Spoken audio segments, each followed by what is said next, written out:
Bienvenue à cette troisième session de la journée, troisième et dernière session de la journée dans le cadre de cette semaine de l'éco-citoyenneté. Et nous avons le plaisir, après avoir écouté François Jourde auparavant, de recevoir, toujours dans la même ville de Bruxelles, euh, Nicolas Duquesne, avec deux de ses élèves, Irmak et Dora, qui vont nous présenter la Climate Academy. Voilà, Dora, Irmak et Nicolas, je vous laisse la parole. Merci beaucoup, Jérôme. Alors, on va se présenter rapidement tous les trois. Donc, moi, je suis Nicolas Duquesne, je suis enseignant de biologie dans une des écoles européennes de Bruxelles depuis un certain nombre d'années. Et avec mon collègue Mathieu Pai, qui est un professeur de philosophie anglais, nous avons développé donc ce grand programme de la Climate Academy que nous allons vous présenter. Aujourd'hui, deux élèves qui intègrent ce programme depuis quelques mois seulement, donc depuis la rentrée, vont m'aider à présenter ce grand projet qui petit à petit prend de l'ampleur. Donc, je vais laisser la parole à Irmak. Oui, bonjour. Donc, je m'appelle Emak Kanyanmaz, même si mon nom de famille n'est pas mon vrai nom de famille. Là, je ne sais pas pour quelle raison. Je suis étudiante à l'École européenne de Bruxelles 2 et j'ai intégré la Climate Academy au début de cette année par le biais de mon professeur de biologie, Monsieur Duquesne, ici présent. Et c'était un plaisir pour moi de pouvoir intégrer justement la Climate Academy parce que j'étais toujours très concernée par les changements climatiques, mais j'avais des connaissances limitées dessus, que ce soit au niveau systémique ou au niveau juste scientifique. Donc, j'espère qu'aujourd'hui, notre contribution en tant qu'élève sera d'une utilité pour vous. Sans aucun doute. Bonjour, donc moi je m'appelle Dora Baloccioni. Je suis aussi élève à l'École européenne de Bruxelles 2 dans la même année qu'Irmak. Et j'ai aussi récemment intégré la Climate Academy, encore une fois par le biais de Monsieur Duquesne ici présent. Et j'espère que cette présentation aujourd'hui va pouvoir peut-être simplifier ce concept qui, je pense, est très intéressant. Merci beaucoup. On va voir, hein, Irmak et Dora, si on suscite l'intérêt chez notre auditoire. Alors, je vais partager une présentation et que nous présenterons à trois, hein, de façon chorale. Et donc, alors, je trouve juste le bouton. Voilà. Et maintenant, peut-être, on va le mettre en mode écran. Voilà. Alors, la Climate Academy, donc, c'est un programme que nous avons développé à l'École européenne de Bruxelles 2. Et en fait, l'idée est assez simple. C'est qu'aujourd'hui, nous disposons de beaucoup d'informations, énormément d'informations, souvent d'ailleurs des informations scientifiques. Ici, un exemple très concret de l'augmentation de la teneur en CO2 de l'atmosphère depuis une quarantaine d'années. Et sur le côté, l'augmentation depuis un gros siècle des températures moyennes à la surface de la Terre. Et le problème, c'est que ces informations scientifiques, aujourd'hui, elles sont connues, elles sont très nombreuses, et de plus en plus, elles sont probablement à l'origine d'une éco-anxiété dont on a pu parler hier. Et l'idée de la Climate Academy était de donner un sens à ces informations scientifiques et surtout une perspective en les plaçant dans une réflexion beaucoup plus globale qui va intégrer des connaissances en sciences sociales, en sciences économiques, en politique, etc. Donc l'idée étant de décomplexer aussi l'accès à la réflexion sur la crise bioclimatique et surtout montrer que on peut, sans être forcément scientifique, avoir un rôle à jouer et surtout permettre, dans le cadre scolaire, de développer une compréhension globale. Alors, pour dresser un rapide historique de ce programme, ça a été un programme qui, depuis maintenant, cette année, va fêter ses 10 ans d'existence. Et comme je le disais, en fait, nous l'avons développé conjointement, et c'est mon collègue de philosophie qui est à l'origine et qui m'a demandé de rejoindre assez vite pour compléter et le supporter. C'est quelque chose qui prend énormément de temps. Alors ce programme, la Climate Academy, il est proposé à des élèves volontaires. Alors, volontaires parce qu'on leur demande leur avis quand même, et on va les sélectionner. Alors c'est quelque chose qui peut être un peu surprenant, mais quand vous allez voir par la suite tout ce que l'on demande, tout ce qui est fait par les élèves, eh bien, on a besoin de compétences très diverses, de compétences évidemment scolaires, mais aussi des compétences des compétences sociales, l'entrée, la mise en relation avec des partenaires extérieurs à l'école, etc. Donc, en fin d'année, il y a une sorte de petit mercato où on sollicite nos collègues des différentes sections pour avoir des propositions de noms en disant: «Est-ce que vous pensez que tel élève serait euh, vraiment à sa place dans la Climate Academy?» Et donc, vous allez voir aujourd'hui 2 de ces élèves à l'œuvre. Alors, on a eu aussi beaucoup de chance. On a, depuis le début, en fait, on a été complètement soutenu par la direction de notre école. Alors, soutenu dans un premier temps pour l'organisation, et puis assez rapidement soutenu aussi financièrement pour dégager des moyens d'achat de matériel, par exemple, qui sont toujours nécessaires. Et c'est une réalisation de l'année dernière dont nous ne sommes pas peu fiers. La Climate Academy, aujourd'hui, en fait, a été reconnue par la plus haute autorité des écoles européennes, qu'on appelle le Board of Governors, et en fait, qui est une réunion des ministres de l'éducation européens. Et l'an dernier, dans le printemps, en fait, notre Climate Academy a été validée en quelque sorte par cette réunion de ministres. Et aujourd'hui, pour notre école, nous obtenons un financement de la Commission européenne. Et depuis lors, et un petit peu avant déjà, cette Climate Academy a déjà un petit peu essaimé dans d'autres, en dehors du réseau des écoles européennes. Alors, pourquoi en fait l'idée de cette Climate Academy? Je disais tout à l'heure qu'il y avait une volonté de rendre accessible une compréhension de la crise bioclimatique, qui est pourtant difficile, mais c'était aussi, d'un point de vue purement scolaire, né d'un questionnement que nous avions. C'est: est-ce que l'école fait suffisamment pour éduquer à la crise bioclimatique? Parce que en fait, on le constate depuis des années, et même nous en tant qu'enseignants, lorsque nous étions nous-mêmes à la place de nos élèves, déjà on nous parlait des problèmes de pollution, de la nécessité de recycler. On nous parlait des gaz à effet de serre, du réchauffement, mais la réalité était que il y avait peu de progression depuis le primaire jusqu'au collège et au lycée, donc fin du secondaire.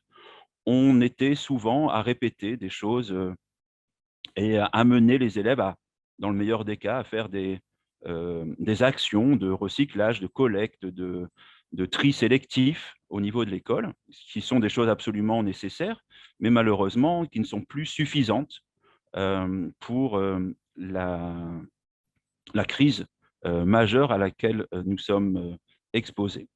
Et donc, le principe que nous avons voulu mettre en place avec la Climate Academy, c'était de donner une progressivité.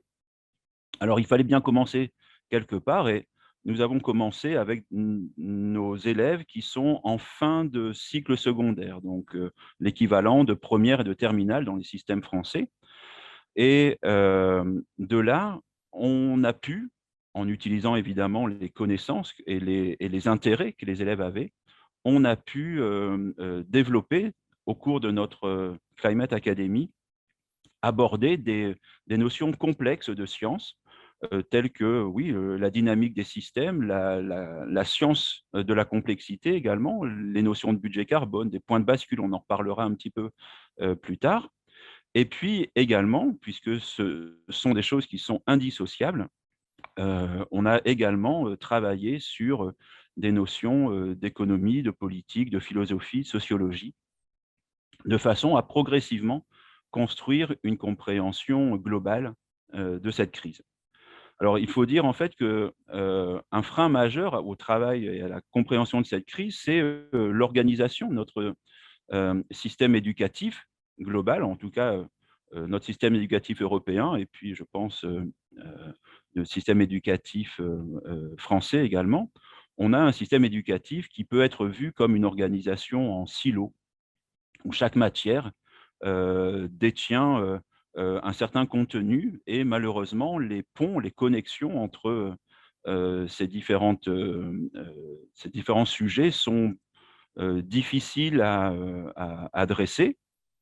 Et même si des efforts sont faits, hein, on reste, de par notre formation d'enseignants, des spécialistes de domaine. Et en tant qu'élève, il est aussi très compliqué de créer des liens si on n'aide pas. Et Irmak me faisait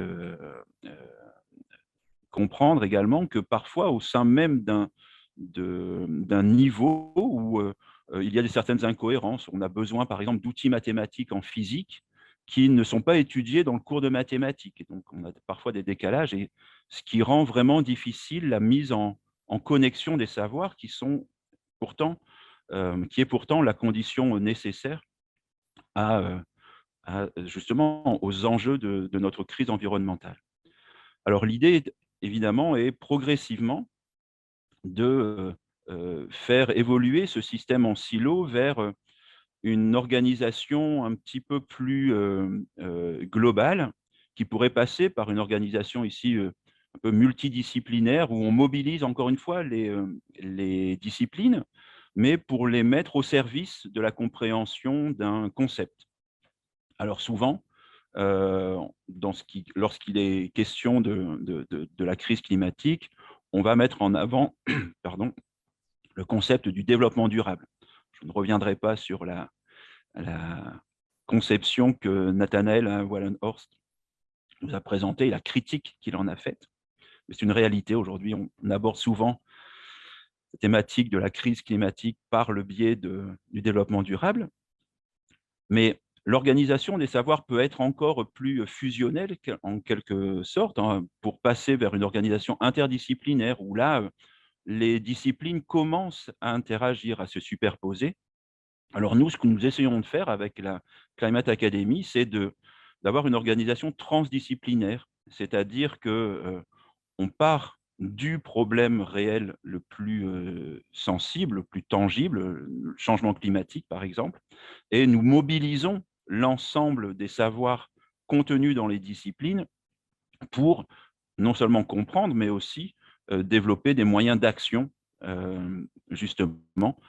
On rappelait aussi hier que c'est par l'action en fait qu'il est possible aujourd'hui de limiter l'éco-anxiété. Donc c'est bien de comprendre, mais agir permet de se libérer un peu de cette éco-anxiété. Alors, notre Climate Academy en fait repose sur 3 piliers principaux, et qui est, je le dis depuis le début, la compréhension systémique des problèmes, de façon également à permettre une mobilisation citoyenne, une implication citoyenne, et aussi ça va passer par la réalisation d'actions concrètes. Donc, on a appelé ça notre compétence d'entrepreneuriat. Et de cette façon, en fait, les éléments que Irmak et Dora vont vous présenter s'inscrivent vraiment dans cette structure de notre Climate Academy. Alors, je termine rapidement pour laisser la parole aux premiers concernés. Notre méthode et notre approche pédagogique, en fait, a vraiment une priorité de cette compréhension globale de la crise, et on met les élèves en position d'acteurs. On apprend par l'expérience. Néanmoins, en fait, on a aussi évidemment l'ambition de propager cette Climate Academy, et nous avons réalisé un manuel dans lequel on présente les points les plus importants. Irmak et Dora vous les présenteront. Et surtout, alors c'est vrai que c'est une grande opportunité que nous avons ici à Bruxelles et au sein des écoles européennes, c'est d'entrer facilement en contact avec des institutions européennes, mais aussi avec des chercheurs. Et nous sommes sans cesse à la recherche, à l'écoute de la possibilité d'intervention dans des événements internationaux, des conférences. Et encore une fois, nous souhaitons en fait sortir du cadre scolaire, montrer que on apprend des choses à l'école, mais ça nous forme en tant que citoyens et ça nous formera pour toute notre vie. Alors, parmi les outils que l'on va vous présenter, il y en a un, et Irmak va nous le présenter, qui est le site internet qui est en développement. Il sera purement opérationnel d'ici quelques semaines. Oui, donc le site internet de la Climate Academy est, je pense, un des moyens de communication directe le plus efficace que la Climate Academy possède. Et donc, vous pouvez aller consulter le site en utilisant le lien qui est ci-dessus, sur le slide. Et donc, là, vous pouvez voir 3 onglets qui s'affichent normalement sur le bas de la page de la capture d'écran. Donc, sur le premier onglet, vous pouvez en fait retrouver les manuels et les inserts scientifiques dont M. Duquesne vient de vous parler, et j'en dirai un peu plus dans quelques instants. Et dans les 2 autres onglets pages, il est possible de trouver les événements, les actions, les projets auxquels la Climate Academy a participé, a pris part, ou ceux qui sont encore à venir. Donc justement, en parlant de projets, si on pouvait passer au slide suivant, s'il vous plaît. Ok, donc The Writings on the Wall est un projet initiateur par excellence, on va dire, de la Climate Academy. Et donc, vous pouvez voir sur le slide le beau fresque qu'on a la chance de voir à l'école tous les jours. Mais donc, le projet de Writings on the Wall n'est pas du tout seulement un projet artistique, et bien loin de là, en fait. Donc, c'est un projet qui mélange la compréhension systémique du changement bioclimatique avec le sens artistique des élèves. Et tout ça mélangé ensemble permet de créer une œuvre qui permet d'exprimer des questionnements des élèves sur un aspect du changement bioclimatique, mais qui sert aussi également de symbole au sein de l'école. Par exemple, dans notre école, les communications officielles sont parfois filmées devant ce fresque, ce qui montre déjà l'engagement de la part de la direction, mais ça crée également des questionnements au sein du communauté scolaire. Dans ce cas, pour juste vous donner un exemple, la fresque que vous pouvez voir sur ce slide est inspirée du The Right to Know. Je ne sais pas si on dirait le droit de savoir en français, probablement.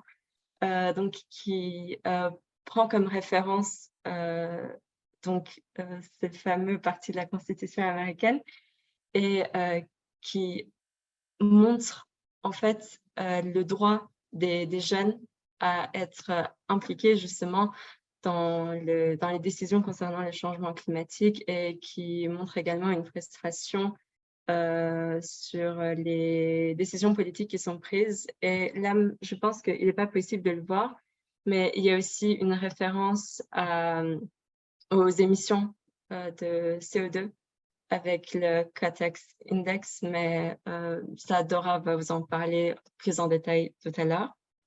Et est-ce qu'on peut changer de slide, s'il vous plaît? Donc, donc, comme je vous ai dit, c'est un projet initiateur à la Climate Academy. Donc, il est possible de trouver le mode d'emploi pour savoir comment mettre en marche ce projet sur sur le site qui était, sur le site de The Writings on the Wall.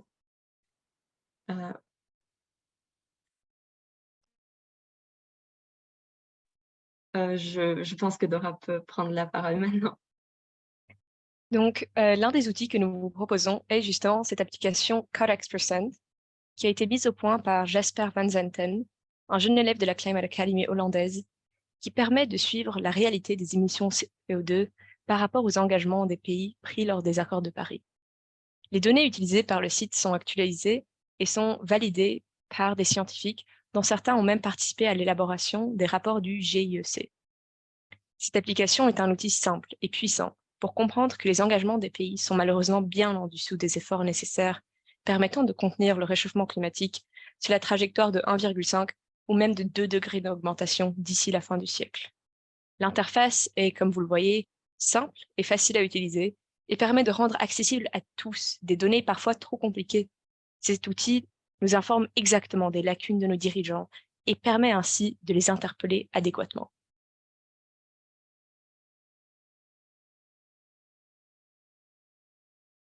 Donc, ainsi que l'application dont Dora vient de vous parler, il y a donc les manuels dont j'avais mentionné l'existence il y a quelques instants. Donc, vous pouvez en fait retrouver tous ces manuels, encore une fois, donc sur le site web en format électronique. Mais il y a des négociations avec des maisons d'édition britanniques et françaises pour potentiellement avoir en fait le manuel en format physique et plus seulement électronique. Et pour en dire un peu plus sur le contenu des manuels, du manuel, parce que je pense que c'est ce qui est le plus intéressant.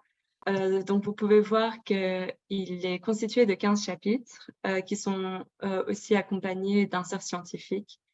Je voudrais rapidement dire... Ah non, non. OK, merci. Un mot sur les inserts scientifiques, c'est que donc cet été, je me suis engagée dans leur traduction. Et je me demandais dans quel travail je m'étais jetée parce que, évidemment, la traduction, c'est tout un art.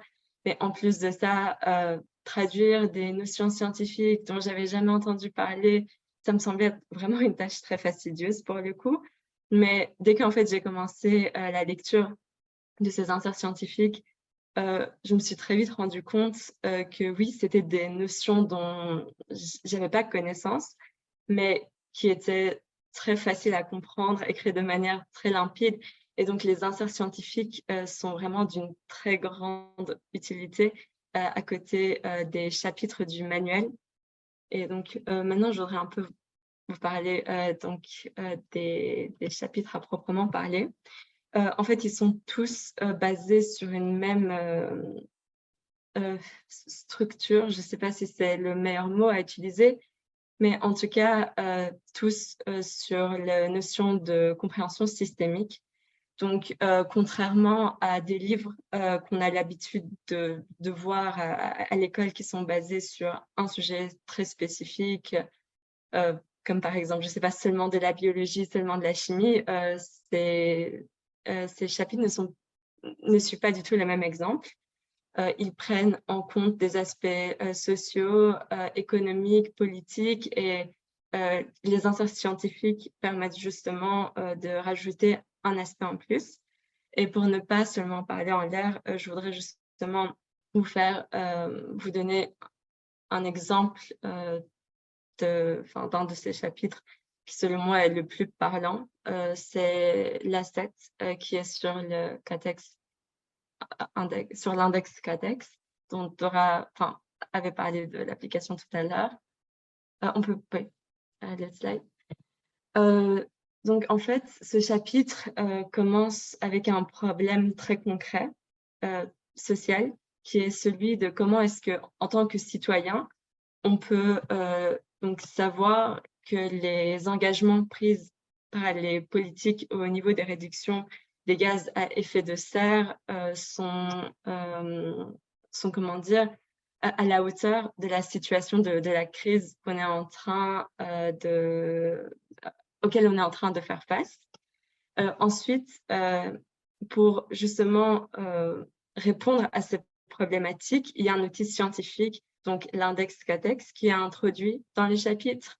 Et avec cet outil scientifique, on analyse la situation dans le monde, ou plutôt dans de différentes nations, justement pour voir ce qui se passe dans le monde et concrétiser justement la question qu'on s'était posée au début, celui de comment juger l'efficacité des engagements des politiques, et par le biais de cet outil scientifique. Et on peut justement, grâce à tout ça, tirer ses conclusions et voir les problèmes auxquels nous faisons face au niveau politique, économique, social, et tout ça par le biais de l'outil qui a été introduit avant. Et c'est à peu près la structure qui revient dans les chapitres. Mais je pense que pour une première lecture, c'est un peu l'exemple parfait de ce à quoi ressemblent ces chapitres, et sont également accompagnés d'analogies très pertinentes qui rendent aussi la lecture beaucoup plus digeste. Et voilà, c'est ce que j'avais à dire pour les chapitres et pour les manuels. Je laisse la parole, je pense, à M. Dicken maintenant. Oui. Alors, merci beaucoup, Irmak. Et donc, effectivement, comme tu le disais, les chapitres ont été conçus effectivement de manière à justement représenter cette compréhension, la nécessité de mobiliser des connaissances d'un ensemble de disciplines importants. Néanmoins aussi, tu disais que parmi les inserts scientifiques dont tu as effectivement fait une traduction magnifique et longue, on aborde aussi des points qui sont aujourd'hui connus du monde scientifique, mais qui n'apparaissent pas ou alors que très peu dans les programmes éducatifs scolaires. Alors, je prends simplement 2 exemples, puisqu'ils ont déjà été évoqués à plusieurs reprises durant la semaine de l'éco-citoyenneté, depuis lundi. Donc, on retrouve évidemment ces notions, François en a parlé tout à l'heure, des planètes, des 9 limites planétaires, et également la notion de point de bascule, alors ces fameux tipping points, qui sont aussi identifiés et qui suscitent effectivement de grosses inquiétudes, puisque par définition, le tipping point est un moment qui va complètement modifier le comportement d'un phénomène biologique ou d'un phénomène géophysique de façon totalement imprévisible, ce qui peut être le rejet massif du CO2, du méthane lors du dégel du permafrost. On sait que ça se produit, mais dans quelle mesure ce relargage progressif ne va pas totalement bousculer la dynamique de l'atmosphère. Donc en fait, c'est aussi des notions qu'on va développer dans le manuel en attendant que ça apparaisse comme des notions d'études dans les programmes officiels. Alors, je vais laisser la parole à Dora, qui va nous parler en fait du 2e pilier de la Climate Academy, qui est le pilier de l'engagement citoyen.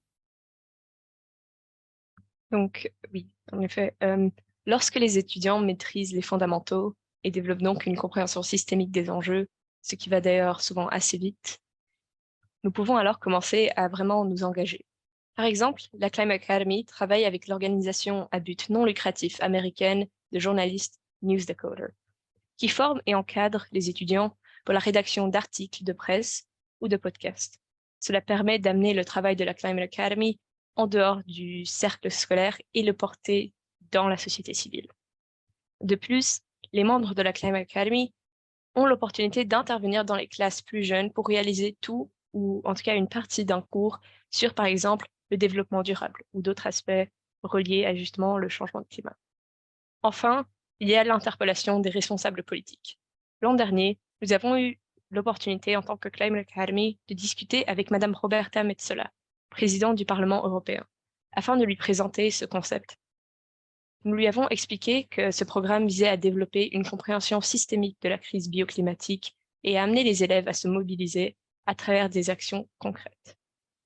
Nous souhaitions obtenir son soutien pour qu'une telle initiative soit possible dans d'autres écoles que la nôtre, et ainsi que nous souhaitions obtenir un temps d'enseignement qui serait finalement consacré aux enjeux de la crise environnementale actuelle. Durant cette intervention, les élèves présents ont eu l'opportunité de discuter avec l'une des personnes les plus puissantes d'Europe, ce qui est un signe prometteur quant au futur de notre initiative. Vous pouvez passer. Et justement, un de nos partenaires les plus importants en tant que Climate Academy est NewsDecoder, que nous avons plusieurs fois mentionné auparavant. Grâce à des partenariats avec 23 écoles dans 18 pays, NewsDecoder enseigne le journalisme, l'éducation aux médias et les compétences de citoyenneté mondiale, qui aident les jeunes à mieux comprendre les problèmes internationaux complexes. Leurs services éducatifs comprennent le mentorat par des journalistes professionnels, des ateliers de formation à l'interview, des webinaires sur les enjeux mondiaux, des cours d'apprentissage en ligne et des manuels sur le reportage et la rédaction. Ils fournissent aux élèves à travers le monde une possibilité de publier leurs articles, notamment justement sur le changement climatique, sujet de plus d'une trentaine d'articles sur l'année dernière. Avec leurs projets, tels que leurs diverses compétitions d'écriture ou de journalisme, ils encouragent les élèves à s'engager politiquement et nous permettent ainsi, en tant que Climate Academy, de propager notre message par le biais des médias. Vous verrez notamment affichés à l'écran 2 articles écrits par des membres de notre académie, l'un d'entre eux ayant même gagné un prix lors de leur compétition d'écriture de l'année dernière. Ils facilitent l'engagement étudiant, qui est un élément pilier de notre initiative. Merci beaucoup, Dora. Et donc, moi, je termine simplement aussi dans l'implication citoyenne. On essaye, et vous voyez aujourd'hui la démonstration, que ce programme de la Climate Academy, qui est porté par les élèves, implique les élèves dans le plus grand nombre d'événements, justement en dehors des murs de l'école. Et l'année dernière, on a par exemple eu l'honneur vraiment d'être invité à la conférence sur Science Education qui était à Florence. Et encore une fois, on a eu avec une élève la possibilité de présenter ce programme qui est aujourd'hui validé. Alors, on l'a présenté avant qu'il soit validé par les autorités européennes, mais donc aujourd'hui, on avait juste pris quelques semaines d'avance.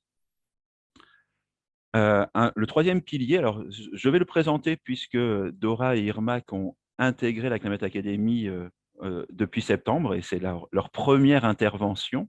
Je vais présenter un rapide aperçu des différentes actions et différentes créations qui ont été menées depuis l'existence de la Climate Academy, et je vais revenir notamment sur vraiment ce projet pilote qui est le projet aussi de promotion de la Climate Academy, qui est la création d'un mur d'interpellation.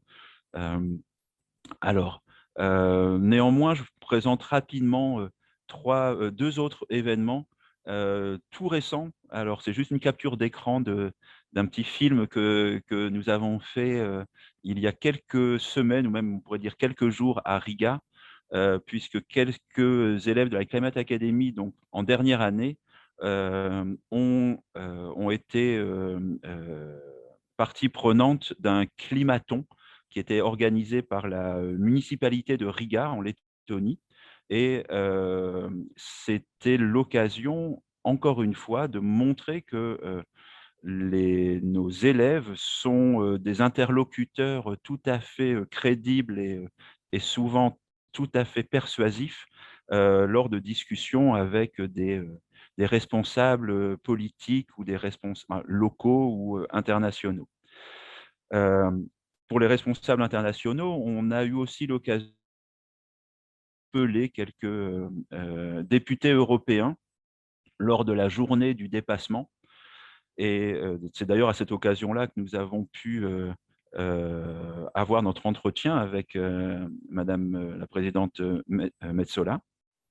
Et puis donc cette fameuse réalisation en fait dont nous sommes assez fiers et qui vraiment fait des petits un petit peu partout. Il y a des murs de Writing on the Wall en Allemagne, au Luxembourg, en Hollande, aux États-Unis, bientôt un au Mexique.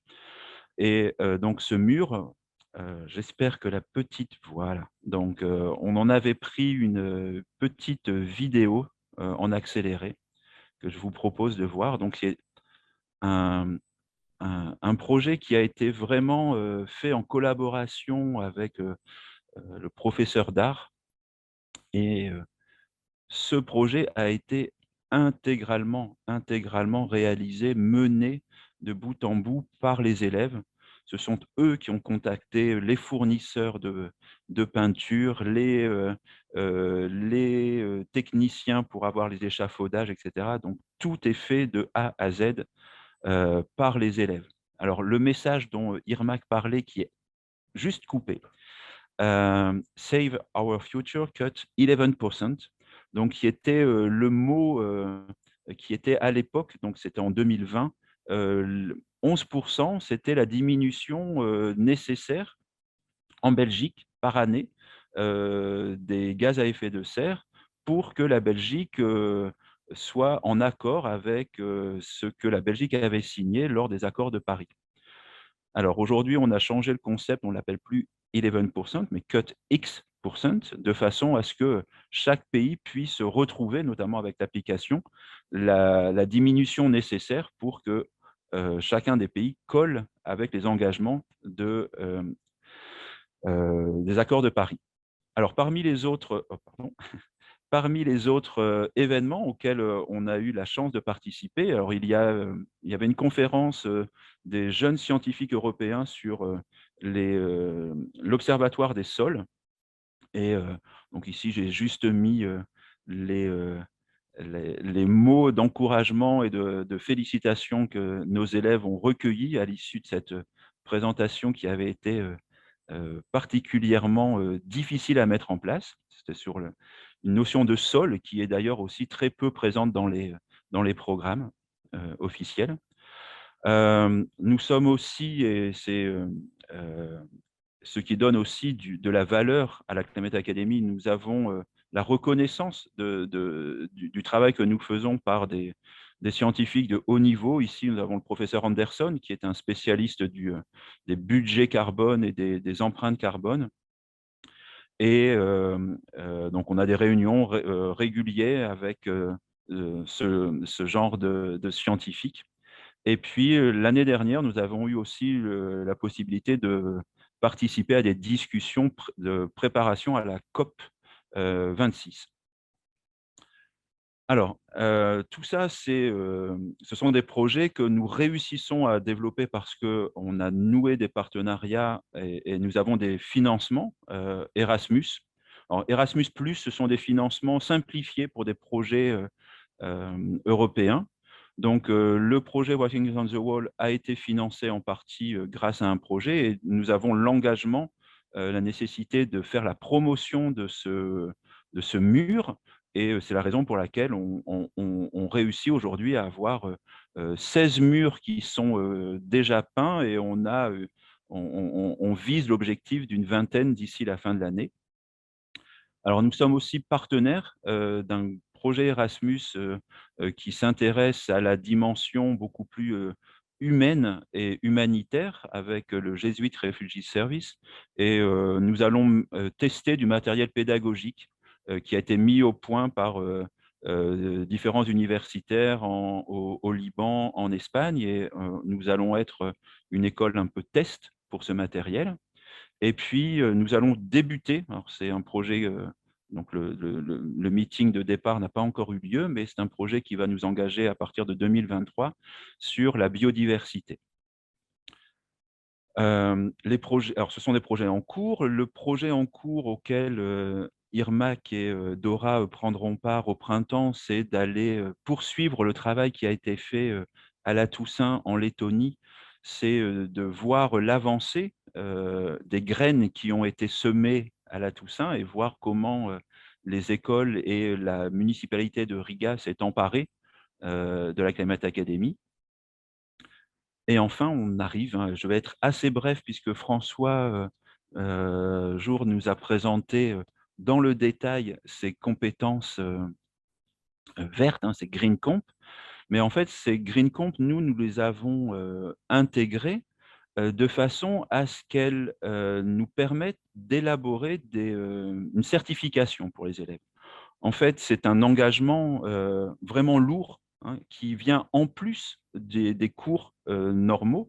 Donc, nos élèves travaillent une période avec nous, donc 45 minutes par semaine, on se réunit, on travaille, mais le reste du temps, eh bien, il y a aussi une implication qui est vraiment très, très grande et qui mérite absolument d'être reconnue et valorisée.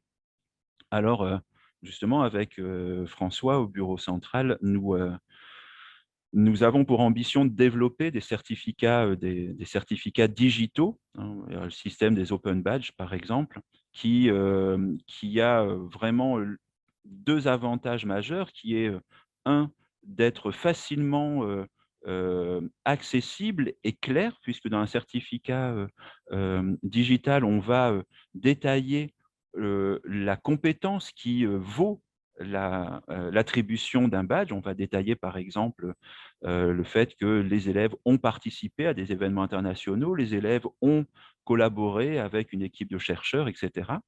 Et puis, donc, sous cette clarté offerte par les badges, c'est aussi un moyen d'enrichir des candidatures lorsque nos élèves ont quitté le secondaire pour faire des formulaires d'application pour des universités. De plus en plus d'universités utilisent ces badges. Alors, c'est pour ça qu'on va essayer de travailler avec l'Office, donc la Open Badge Factory, qui est probablement l'organisme qui est le plus internationalement utilisé pour ces certificats, non pas médicaux, mais certificats de compétences. Alors voilà, donc les 4 grosses Green Comp, donc promouvoir la nature, encourager l'équité, accorder de la valeur à la durabilité. Donc ces 4 grandes compétences vont servir vraiment de socle à ces certificats. Et la dernière réalisation, c'est que la Climate Academy, vous l'avez compris, est un programme extrascolaire qui se superpose à ce qui est fait en temps normal à l'école, mais nous avons été sollicités par l'organisation, nous appelons ça le Bureau central des écoles européennes, pour que ce cours extrascolaire, ce programme extrascolaire, soit décliné dans la version d'un cours optionnel qui sera offert à l'ensemble des élèves de première et terminale dès la rentrée 2023. Alors, c'est une ambition assez forte de convertir en moins d'un an ce programme en un cours réel offert à donc, des milliers d'élèves à travers l'Europe. Et ce programme, il est en cours de validation, encore une fois, dans l'idée que on travaille avec les élèves pour les élèves. Donc, c'est un cours dont le brouillon, en quelque sorte, a été conçu avec les membres de la Climate Academy et qui aujourd'hui va être soumis, alors François en a parlé également, à travers la plateforme Education for Climate Coalition, qui est une plateforme européenne et qui permet de façon collaborative et participative de commenter. Donc, le programme va être mis, je pense, d'ici la fin de semaine à une sorte d'approbation critique et public, de telle sorte à ce que le contenu du programme soit commenté. Et puis surtout, on mettra le lien dans la discussion, surtout le titre de ce cours complémentaire n'est pas décidé. Et en fait, on a pris la décision que le titre de ce cours sera celui qui recueillera le plus de suffrages à travers ce challenge, donc cette enquête participative. Et bien voilà, nous avons fini la présentation, ce qui va nous laisser un petit peu de temps pour des questions-réponses. Merci beaucoup. Merci Nicolas, Yermak et Dora pour cette présentation très intéressante. Et merci à François pour tous les liens que tu as mis dans le clavardage et tous les liens que tu as fait aussi avec la présentation du Grimcamp que tu as faite tout à l'heure. Eh bien, on ouvre la période des questions. Est-ce que vous avez des questions à poser à nos trois intervenants et intervenantes par rapport à la présentation qui a été faite de la Climate Academy? Oui, on a une main qui se lève. Et c'est François. Vas-y, François. Non, mais parce que j'ai encore plein de choses à apprendre.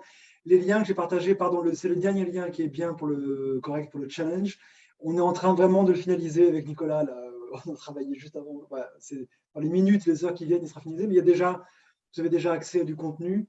Et donc, on va vous inviter à donner des commentaires sur les 4 chapitres. Hein, Nicolas, c'est les 4 chapitres du programme. Et puis, on va discuter du meilleur titre, parce que c'est un enjeu aussi, comment appeler un tel cours. Et je voulais demander à Nicolas, la Climate Academy, donc, est une création maison, en fait, d'une école. Je ne sais plus si tu l'as dit vraiment, vous êtes observé, il y a d'autres systèmes scolaires ou d'autres écoles qui vous demandent comment faire, en fait? Alors, on commence. Jérôme, tu me parlais tout à l'heure du lycée franco-allemand de Fribourg. Oui. Et nous avons été contactés, oui, en début d'année par un collègue, professeur de biologie, je crois, pour justement faire une présentation de ce programme de la Climate Academy.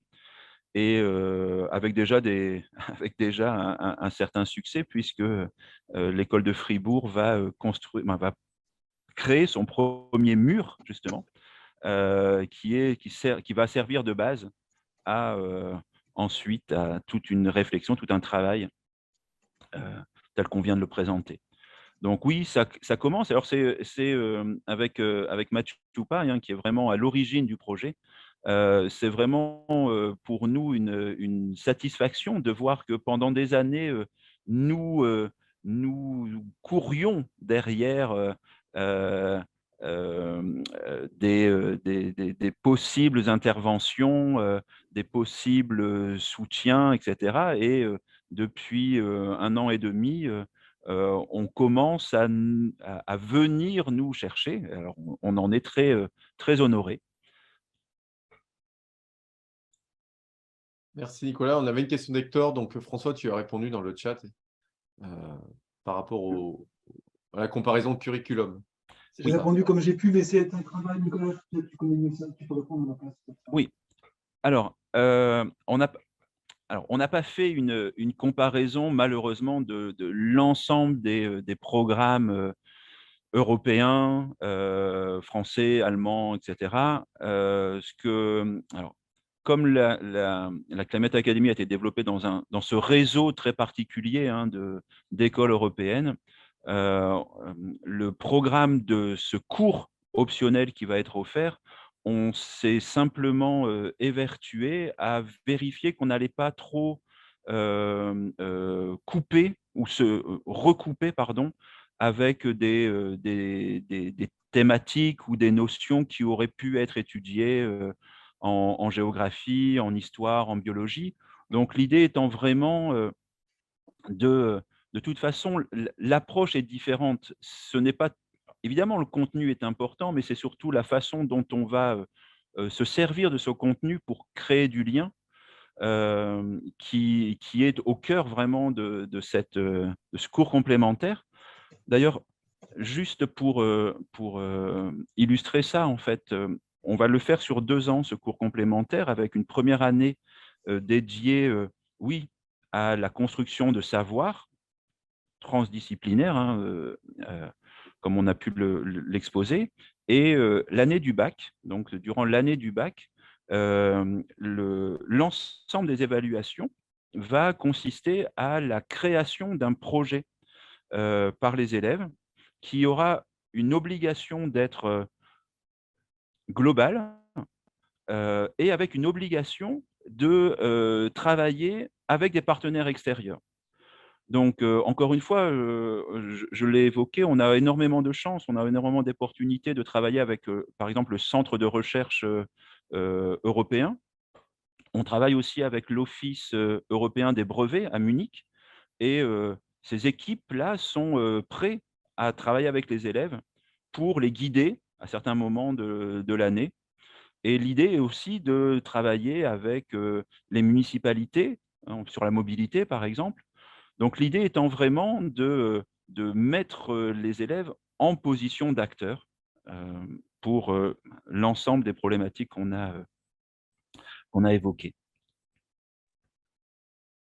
Alors, on avait une remarque dans le chat de Sophie, si je ne m'abuse. J'avais une question peut-être avant l'heure. Je me permets de poser une question. Je voulais savoir, je voulais poser la question à Dora et Irmak. Qu'est-ce qui les avait poussés à suivre ce programme? Qu'est-ce qui les a motivés à suivre ce programme? Qui est-ce qui Irmak? Je peux y aller Ouais. si Dora. Et Dora après, ou comme vous voulez. Ok. Ben, je vais pas me mentir, moi, c'est fait vraiment en fait par chance en fait. J'avais eu Monsieur Duquesne comme professeur de biologie. Il avait juste, en fait, je pense que c'était surtout du bouche à oreille. J'avais en fait entendu, j'avais appris l'existence de la Climate Academy et au début, enfin, c'était très abstrait parce que, enfin, vous avez bien vu, il nous a fallu plus d'une quarantaine de minutes pour pouvoir expliquer juste le concept de quoi il s'agit. Mais oui, donc c'est un peu par chance que j'ai intégré et voilà, c'était surtout parce que j'étais justement cette éco-anxiété dont vous aviez parlé, les problèmes climatiques, je me sentais concernée, je ne savais pas quoi faire. J'étais, enfin, je pense dans les situations de la plupart de mes camarades actuellement à l'école. Mais donc, ça m'a paru comme être une opportunité. Et en fait, c'était encore mieux que ce à quoi je m'attendais. C'était pas seulement expliquer c'est quoi le changement climatique, mais il y a vraiment cette offre de pouvoir agir et agir sur sur des choses plus grandes que nous. Donc, voilà, c'est à peu près par chance que j'ai intégré. Merci Irmak. Et pour moi, c'était vraiment un désir de m'impliquer finalement.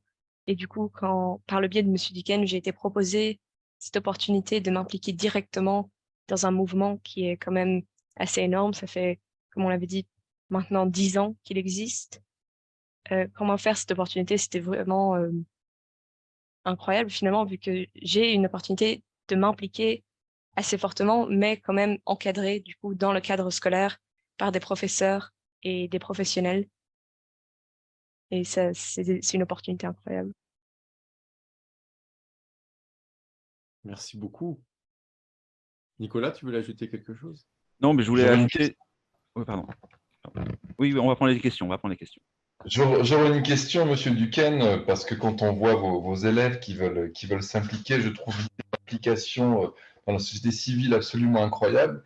Est-ce que parfois vous êtes confronté à des volontés d'action qui dépasseraient un petit peu le cadre du civisme, c'est-à-dire si vous avez des élèves qui vous disent on a envie de faire une action de coup de poing, on a envie d'aller lancer de la soupe aussi sur un tableau, est-ce que vous ne vous retrouvez pas parfois dans une position un petit peu indélicate? Alors, c'est une super question parce que ça a été, quand je disais au début on a eu le soutien de notre direction d'école dès le départ, il y a eu quand même un petit moment de réticence. En fait, il y avait la peur, Irmak l'a dit aussi, au départ, c'était très nébuleux ce qu'on voulait faire et notre direction d'école avait peur qu'on tombe dans un activisme ou un militantisme pas forcément violent, mais en tout cas qui n'aurait pas eu sa place dans le cadre scolaire. Et en fait, on a justement structuré de façon très académique notre projet de façon à ce qu'il soit compris et admis. Alors, pour répondre à la question, l'année dernière, ça s'est posé. On a des élèves qui sont actuellement en terminale et qui étaient prêts à aller taguer des choses sur le Parlement européen ou à la Commission. Et donc, bon, voilà, pour différentes actions. Donc, on a cadré en disant que nous ne cautionnions, on ne serait pas d'accord avec, avec ces actions. Et par contre, on a trouvé un dérivatif.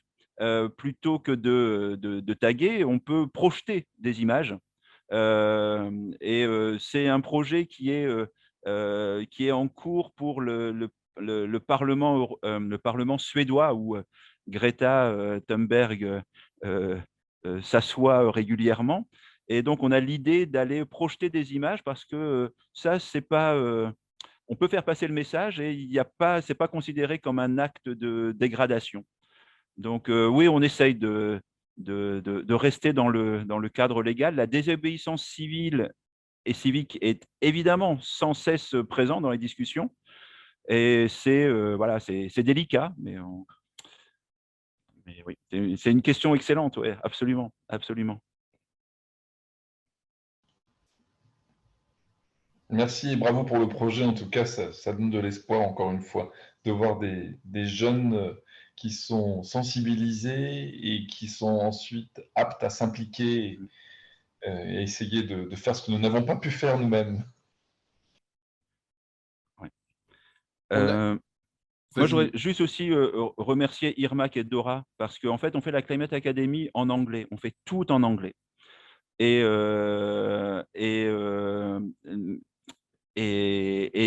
passer et expliquer ce qu'on a l'habitude de faire en France, en anglais, l'expliquer en français, ça peut paraître un peu surprenant, mais c'est pas du tout évident. Et c'est un effort supplémentaire qui est, même si vous avez entendu Irmak et Dora, qui sont des francophones parfaites, sont aussi des anglophones parfaites. Mais voilà, c'est aussi un effort supplémentaire qui a été fait. Merci Nicolas de le dire, c'est important. Je vois l'heure. On a une dernière question. On va prendre la dernière question. On dépasse un petit peu d'une minute ou deux. D'Hector qui dit « Au collège en France, mes élèves de 13-14 ans ont le sentiment, à l'unanimité, de maîtriser le contenu scientifique relatif au réchauffement climatique. » Question donc pour Dora et Irmak. Aviez-vous eu ce sentiment de compétence, de maîtriser tout? Avez-vous eu l'occasion de le dépasser? Et si oui, comment? Est-ce que avant la rentrée, vas-y Dora, pardon. Donc pour moi, en tout cas, c'était quelque chose qui était toujours un peu en dehors de mes compétences. J'étais consciente de beaucoup de faits, mais je n'ai jamais vraiment senti ce sens de maîtrise, justement parce que c'est quand même un sujet très abstrait et qui n'est pas, à mon avis, et comme on l'a dit beaucoup dans la présentation, assez enseigné dans les écoles, surtout dans justement cet aspect qui n'est pas seulement scientifique ou pas seulement social, mais qui vraiment transcende tout. Et donc, personnellement, je n'ai pas vraiment senti cette maîtrise. Je rejoindrai Dora aussi sur le coup. Et en plus de ça, c'était surtout frustrant, selon moi, parce que je me disais qu'il devait sûrement avoir quelque chose en plus. Ou alors peut-être qu'à un moment, j'ai eu des pensées assez, comment dirais, pas égocentriques, mais en me disant que oui, je maîtrisais déjà tout et que j'étais le 8e merveille du monde peut-être, mais en tout cas, j'ai vite dépassé cet état-là et je suis très vite arrivée à la conclusion qu'en fait, je savais pas tant de choses que ça.